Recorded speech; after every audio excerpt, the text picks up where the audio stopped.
ছোট্ট mini blog নিয়ে চলে এলাম। কিন্তু আজকের মিনি ব্লগটা ব্যস্ততম শহরেই শুরু হলো। কারণ বাড়ি ফিরে গেছি অনেকটা লম্বা ছুটি কাটিয়ে, তো ব্যস্ততম শহরে এখন বাজার করতে যাচ্ছি।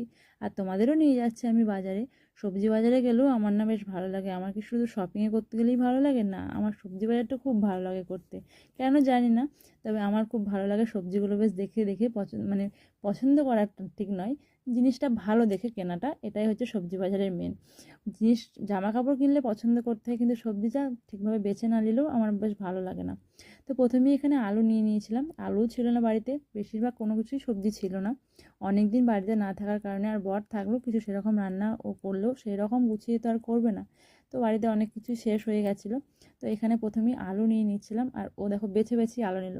আমি আগেই তো বললাম সবজি বাজারটা বেছে বেছেই করতে হয়। শপিং বাজারটাও যদিও বা পছন্দ হলেও সেটা ট্রায়াল দিয়েই হয়ে যায়। আর আমি এখানে ব্যাগ নিয়ে দাঁড়িয়েছিলাম বাজারে। তারপরে লঙ্কা, টমেটো, পেঁয়াজকলি, আদা সব কিছুই নেওয়া হয়েছিল, ধনেপাতা, অনেক কিছু নেওয়া হয়েছিল। তো কিন্তু শীতের বাজারে পেঁয়াজকলিটা এবার আমরা প্রথমে নিয়ে এলাম বাড়িতে।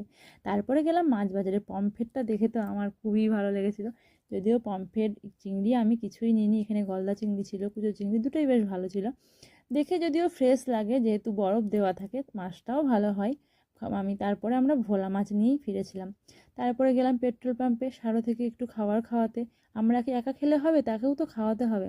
তার জন্য এখানে দাঁড়িয়ে পড়েছি। আর এখানে দেখো সামনে একটা রড দিয়ে না তেলের মাপ করছিল। আমাকে আমার বর জিজ্ঞাসা করলো, ওটা কি জানো? আমি বললাম হ্যাঁ, তেলটা কতটা আছে সেটা মাপ করছে। তারপরে এখানে ডিম নিয়েছিলাম, আর 1 প্লেট ইডলিও নিয়েছিলাম। 1 প্লেটই নেওয়া হয়েছিল, কারণ কারোরই বেশি খিদে ছিল না। তো এখানে 1 প্লেট ইডলিটা বাড়িতেই নিয়ে চলে এসেছিলাম। কারণ এত কিছু বাজার হয়েছিল যে ওখানে দাঁড়িয়ে আর খাওয়ার ইচ্ছা ছিল না। দেখলাম বাড়িতে গিয়ে বসে বসে খাওয়া হবে। তারপরে যে ভোলা মাছটা এনেছিলাম সেটাই এখন ধুয়ে রাখছি। অনেক দিন ছুটি কাটালাম, এবার তো নিজের কাজে ফিরতে হবে। এই কাজগুলো থেকে অনেক দিনই বিরতি নিয়েছি, কিন্তু আর তো বিরতি পাওয়া যাবে না। এবার তো নিজের মতো করে ফিরেছি নিজের সংসারে। এটাই কি সংসার? বাড়ি ঢুকলেই কাজ শুরু হয়ে যায়, আর মায়ের বাড়ি গেলেই কাজ বন্ধ হয়ে যায়। জানি না তোমাদের কাদের কাদের এটা ভালো লাগে, আমার বেশ ভালো লাগে। তো ভিডিওটা কেমন লাগে